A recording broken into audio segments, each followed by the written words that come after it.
Ayan mga ka-boss tax, at nakabili na po tayo ng sasakyan. Maraming salamat Lord. Thank you Jesus. Thank you Lord. Salamat po Panginoon. Nakabili na po tayo ng sasakyan.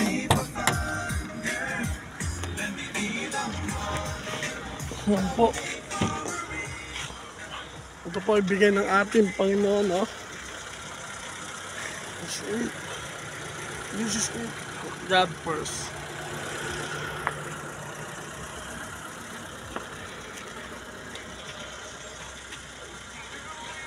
Thank you.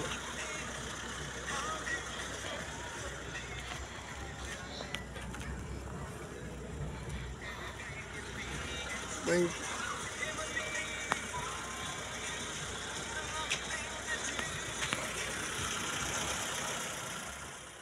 Nandito na lang po tayo. Salamat po sa Panginoon, no? Nakakabili na po tayo ng sasakyan.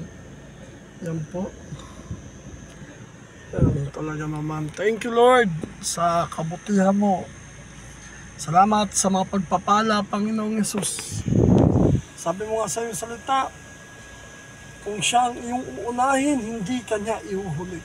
Lord, lahat pinagkatiwala ko sa iyong buhay ko.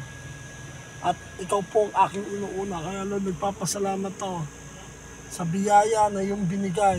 No? Thank you Lord. Yan talaga. Sobrang pagpapala ang iyong binigay sa akin, Panginoon. Kaya Lord, ikaw ang uunahin ko. No? Always, ikaw lamang ang uunahin ko, Panginoon. Salamat. Salamat, Panginoon.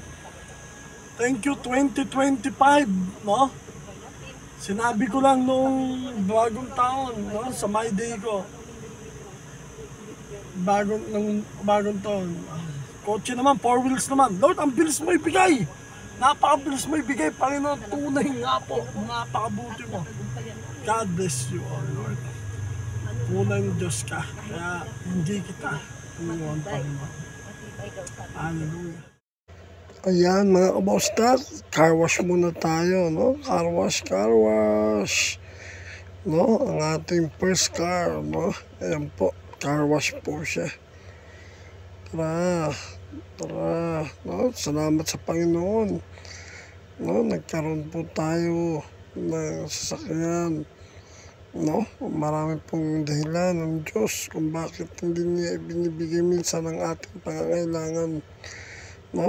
Dahil alam niya na hindi pa natin ito kayang gampanan. Pero may mga nakalaang oras sa mga pinagpipray natin. Kaya mga kapatid, no? Ako bago ko po maranasan magkaroon ng sasakyan, katakot-takot na to pray ang aking mga naranasan.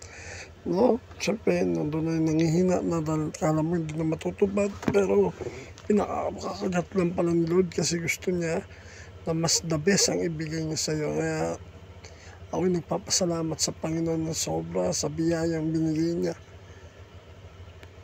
dito sa munting car na to, no? Ito yung aking iingatan, no? Kaya mga kapatid, yung mga nangangarap na magkasasakyan, pray lang po sa ating Panginoon at samahan nyo na din na sipag at tiyaga, no? Na huwag mong iwawala ang pananampalataya mo sa Diyos. We have to faith always into our Lord Jesus Christ. Nakaranasan ko yan mga kapatid, no? Kaya purihin ang Panginoong Yesus sa lahat ng bagay, no? Yan. Wash 3 times a day. So, tingnan mo naman, nakawas siya. No? Sa Diyos ang mataas ng papuri dito. Yan, kasama ko ang aking tatay. Ang papa ko kasama ko, ginala ko siya. Hanggang dito na mga ka-boss tax. Bye-bye!